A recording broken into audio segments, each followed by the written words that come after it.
You're listening to the Life is Easy When You Know How podcast. Today, we're talking about the vortex of grief. On today's podcast, I'm going to be talking about the vortex of grief. It's a hard and possibly triggering conversation for anyone who has experienced or actually gone through any type of grief in their life. And if you are someone who doesn't want to be triggered in that way, of course, don't listen. However, if you would like to just hear sort of a slightly different perspective on the way that I have been working on moving with grief as a spiritual human who embodies their divine union with their soul, as well as their humanness of living on this earth. And that sentence may not make sense, but I want to speak about the vortex of grief in the concept of coming from someone who believes that there's more out there, from someone who is always rallying for others to work on their emotions or to use tools to help them be able to release beliefs, fears, stories, whatever they're holding on to out of their system. If you look at the list of emotions, you will see that grief is listed as an emotion. Since myself experiencing this extreme grief from October last year, I have always said that grief isn't like other emotions. I would reflect on grief as an umbrella that held every single other emotion that you can think of, that you have seen, that you have experienced on an emotional wheel, as something that could sit underneath the umbrella of grief. Grief currently sits as one of the lowest points on the emotional vibrational scale. It sits there along with fear and despair.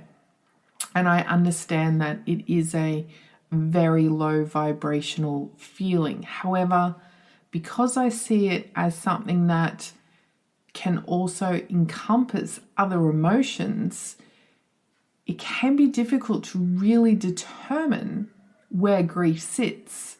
I know through my own experience of having to deal with grief, there can be moments of elation and happiness or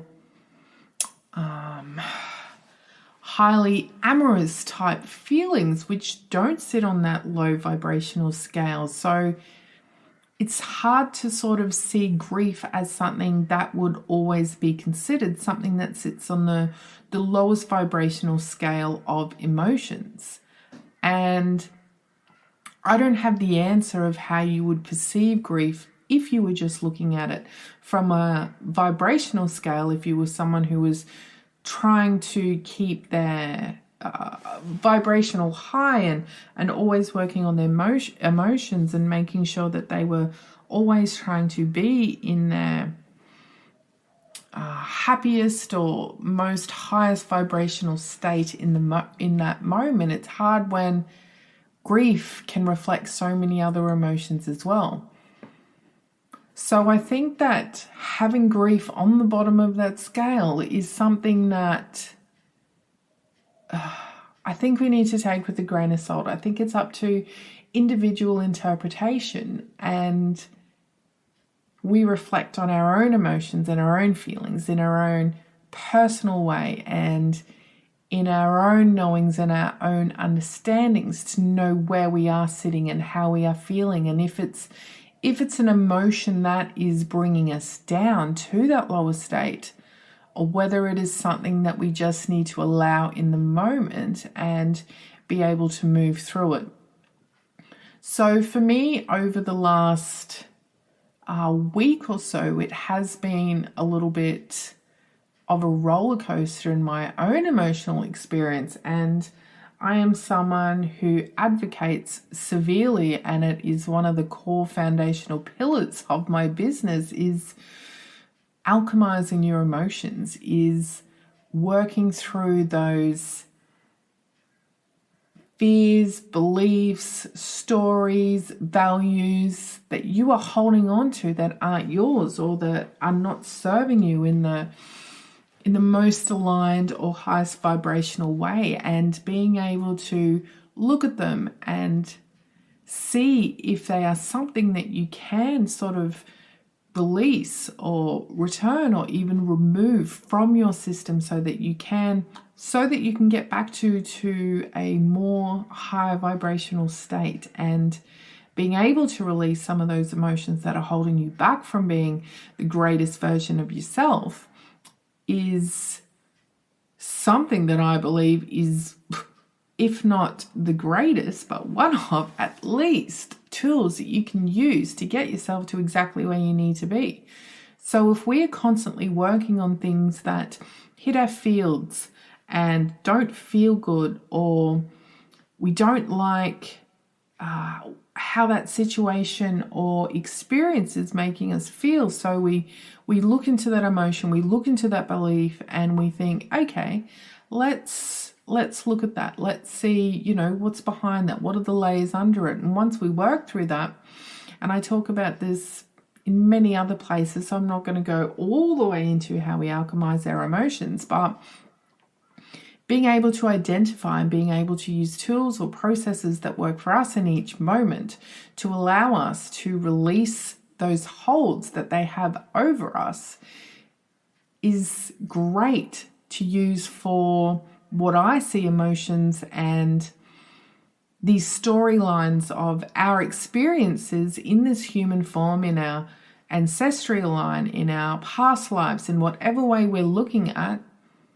But then how do we apply that to grief? How do we mirror that process to grief? And I was always the advocate of, well, grief is not like all the other emotions, because it is holding on to so many other emotions with it. And what I've noticed recently for myself is that when that grief comes in, and this is my experience, of course, everybody's going to be different and experience it in their own way, but it comes in waves. It can be daily moments where it can just hit you in a flash of a feeling of sadness, or a memory, or a word, or a song, or something that you see triggers something. And it could just be a really brief moment where you are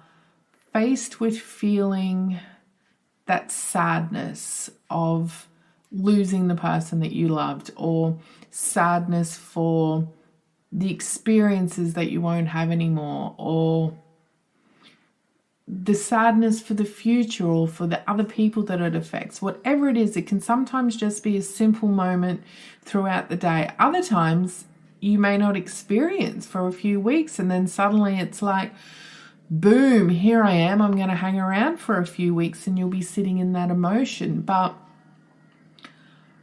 what I've felt recently, that grief is like a vortex, and it starts to build like the wind of a tornado, and you will feel that lower vibrational pull of that grief emotion. You will feel that sadness come in, which does pull you down to a lower vibrational state. So once we're in that lower state, that vortex can start to build. And it depends on so many other aspects of who you are, what sort of work you've done, how you're feeling.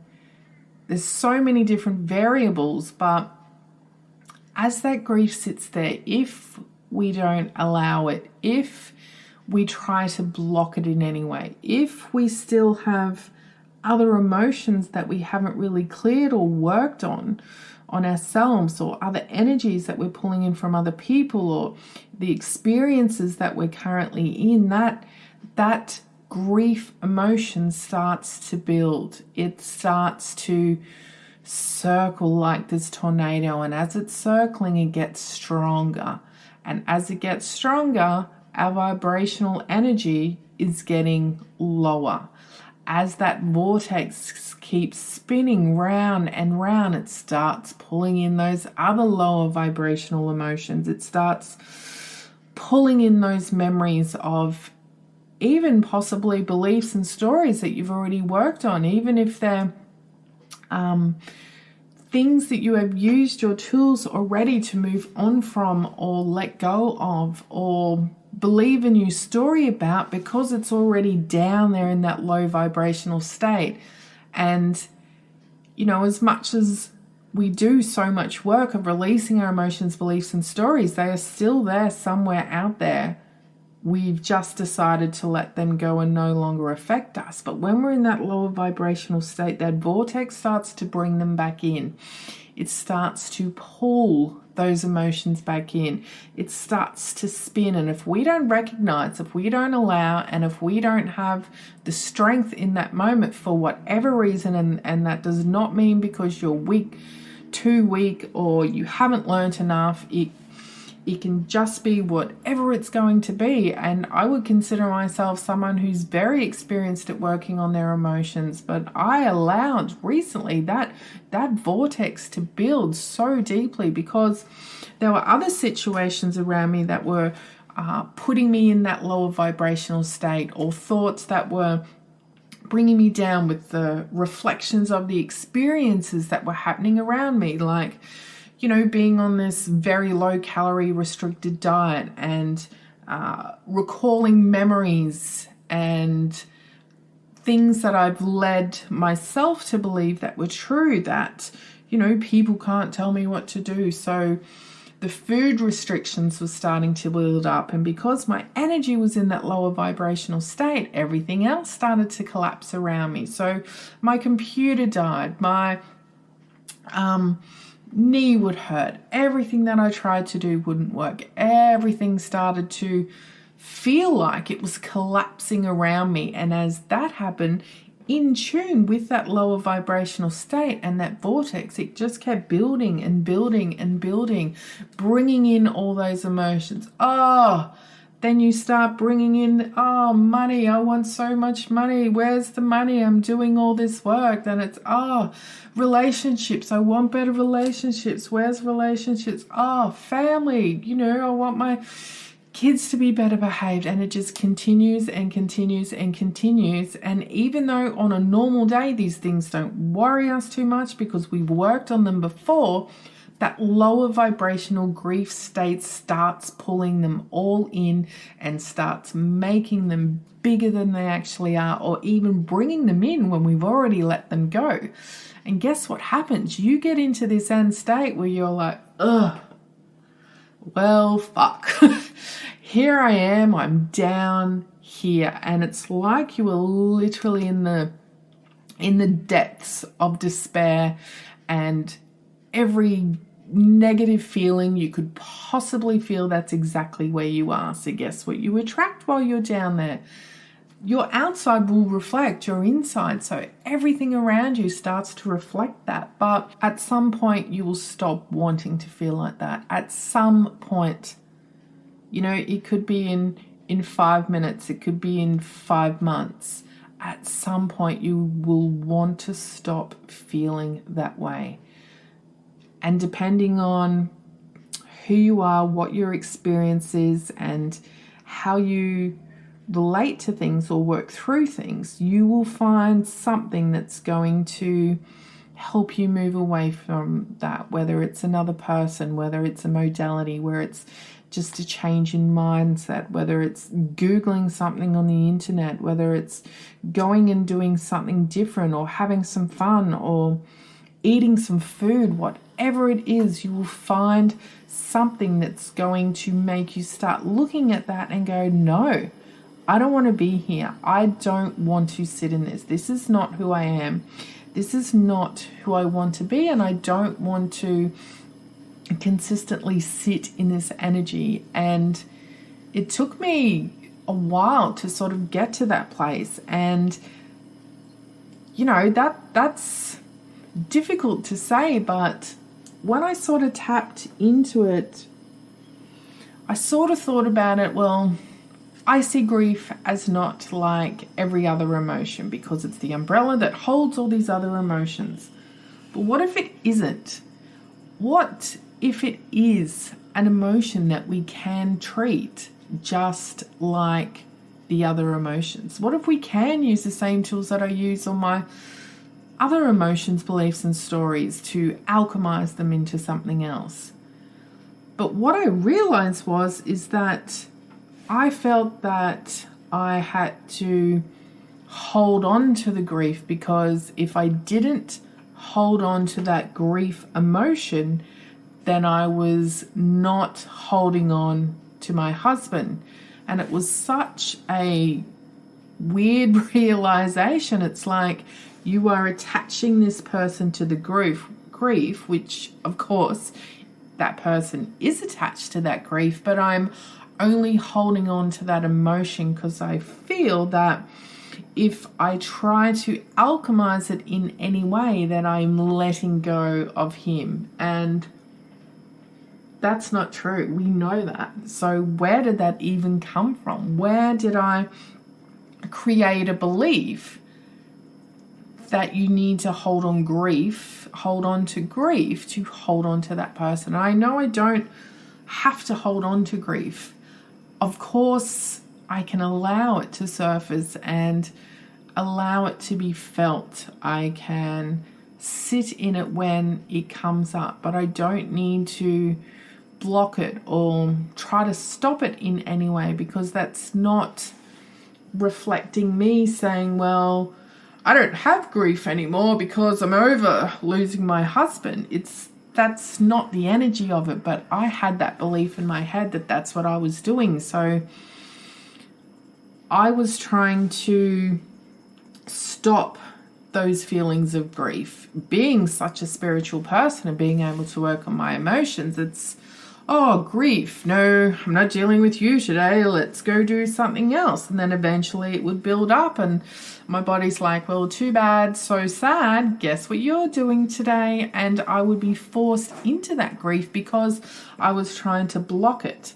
So now I can see it as something that I can allow, but I am also able to use it to allow me to utilize the tools that I already have to try and alchemize it in the same way that I do other emotions. That is not going to deter any way of feeling the sadness and loss of my husband. It's just something that I need to be able to do so that I don't have these big moments, so I don't have these big vortexes of low vibrational feeling that starts bringing all the others in. And even though while I was sitting in that, I was totally aware of what was happening, but it was a great realization and a great tool for me to be able to now recognize how I can see it and allow it and not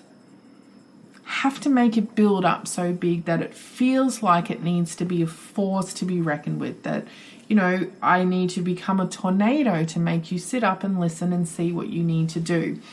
And like with most experiences that can be quite painful, there is no right or wrong way on how we're going to move through it, or how long the hurt or the sadness or the experience will affect us. It's going to be an individual thing where we're all going to see it and experience it and feel it and move through it in totally different ways to each other. But for me, knowing now that I can allow it, even though I already thought I was allowing it, but clearly not, I am now also able to detach that belief that I was holding on to, thinking that grief was holding on to the person as well. So I can now sort of step outside of that and look at grief as an emotion where I have felt something physically, spiritually, mentally because of an external situation that happened to me. And that emotion and that experience has nothing to do with the person.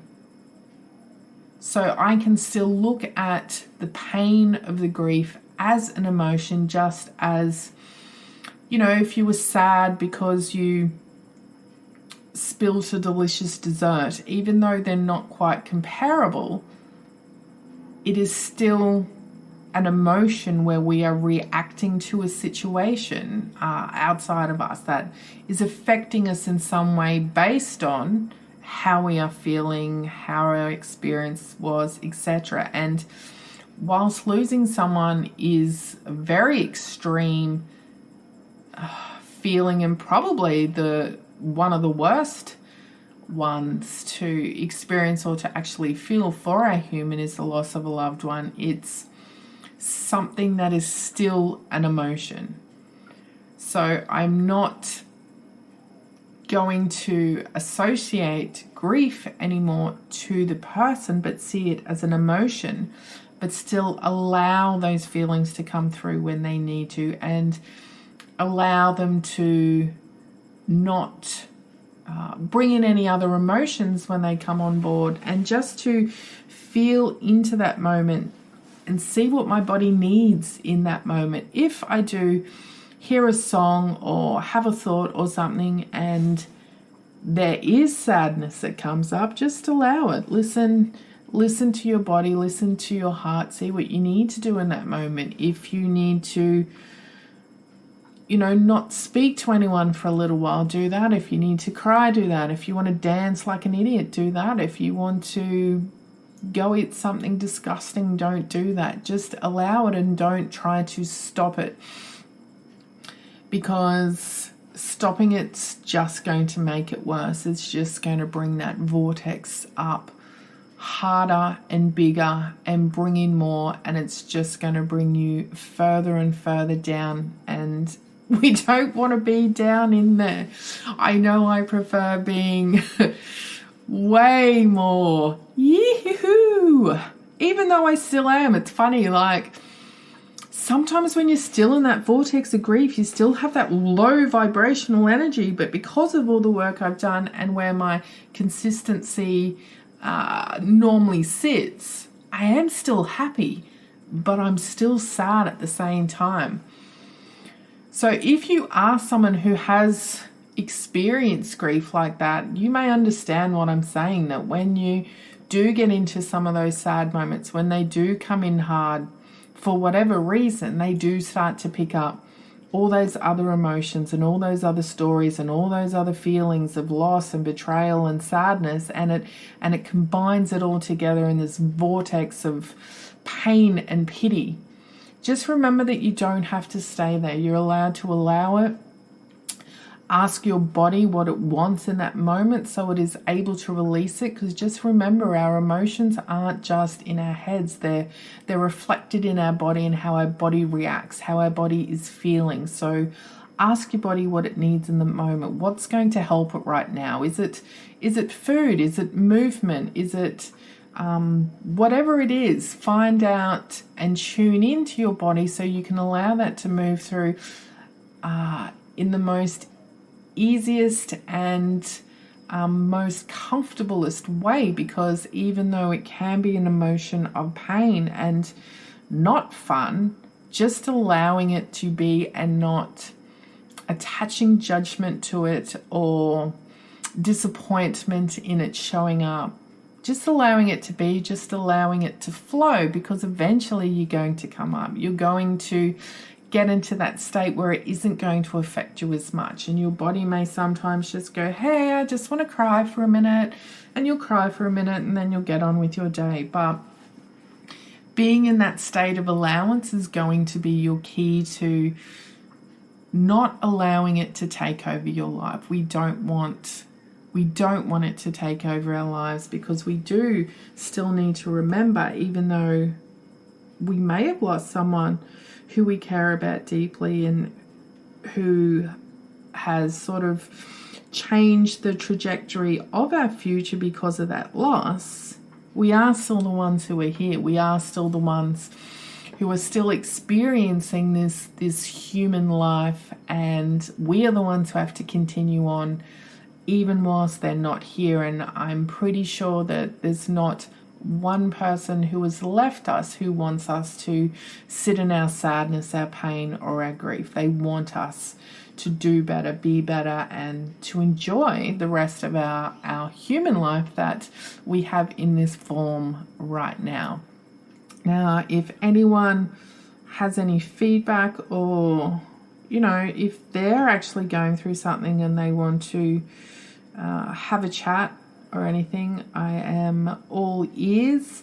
I think it can be difficult with grief because not everyone wants to speak about it. I am someone who is totally open about it. I am happy to share my story, talk about it more, and help others if I can in finding a way to work with it instead of against it or around it.